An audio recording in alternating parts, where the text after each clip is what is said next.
রাস্তায় নেমেছি আমরা, সবে প্রচার শুরু করেছি। এক সপ্তাহ দুজন নেতার মাত্র প্রচার হয়েছে। প্রত্যেক লোকসভাতে কেন্দ্রীয় নেতারা আসবেন, এরকম ব্যাপক সভা হবে। এখন কর্মীরা রাস্তায় নেমেছেন, বাড়ি বাড়ি যাচ্ছেন, দেওয়াল লিখছেন, ছোট ছোট বৈঠক হচ্ছে, ঘুঁটি সাজাচ্ছি আমরা। দিদিমণি এই দেখেই তাদের হোশ উড়ে গেছে, আবল তাবল বকতে আরম্ভ করেছেন। আমার মনে হয় ভোট সেতে হতে অর্ধেক লোক পাগল হয়ে যাবে।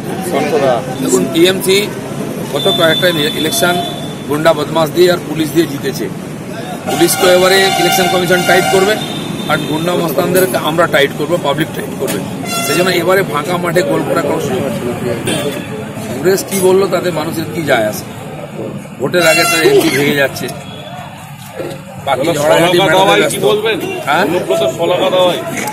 অনুব্রতর জন্য দাওয়াই আমাদের বীরভূমের লোকেরা দিয়ে দেবে, বাকিটা দুধ কুমার মন্ডল দিয়ে দেবে। বলছি যে রাজ্যে পুলিশের পরিবর্তন শুরু হয়েছে, সে ব্যাপারে কি বলছেন? হ্যাঁ, এটা আরো আগে হওয়া উচিত ছিল, সবে শুরু হয়েছে। কারণ পুলিশের অফিসাররাই টিএমসির ভোট করান, সেজন্য তাদেরকে এই ভোট থেকে আউট করা দরকার।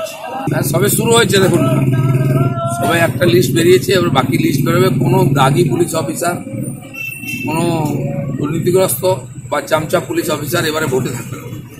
আমি উত্তর দিনাজপুর, দক্ষিণ দিনাজপুর ছিলাম কাল পরশু, সেখানেও দেখেছি মাস্টারমশাইরা বা যারা ভোটের ডিউটিতে যান কর্মচারীরা, তারা ভয়ের মধ্যে আছে। কারণ পঞ্চায়েত নির্বাচনের সময় রাজকুমার রায়কে হত্যা করা হয়েছে নৃশংসভাবে। তো একজন ভোট কর্মী, একজন সরকারি কর্মচারী, টিচার যদি এইভাবে জীবনের ঝুঁকি নিয়ে যান, কি করে ভোট হবে? তারা ভোটে যেতে চাইছেন না যতক্ষণ না সুরক্ষা সুবিধা হবে। তাহলে এ ব্যাপারে কি করবেন আপনারা? আমরা ইলেকশন কমিশনকে বারবার দাবি করেছি, এখনো লেগে আছি, যাতে পর্যাপ্ত সুরক্ষা কর্মী দেওয়া হয় কেন্দ্রীয় বাহিনী। এখনো মনে হয় কি প্রত্যেকটা বুথে পাওয়া যাবে না? আমার তো মনে হয় সব বুথেই দেবে, আর তা নাহলে পশ্চিমবঙ্গে ভোট হবে না।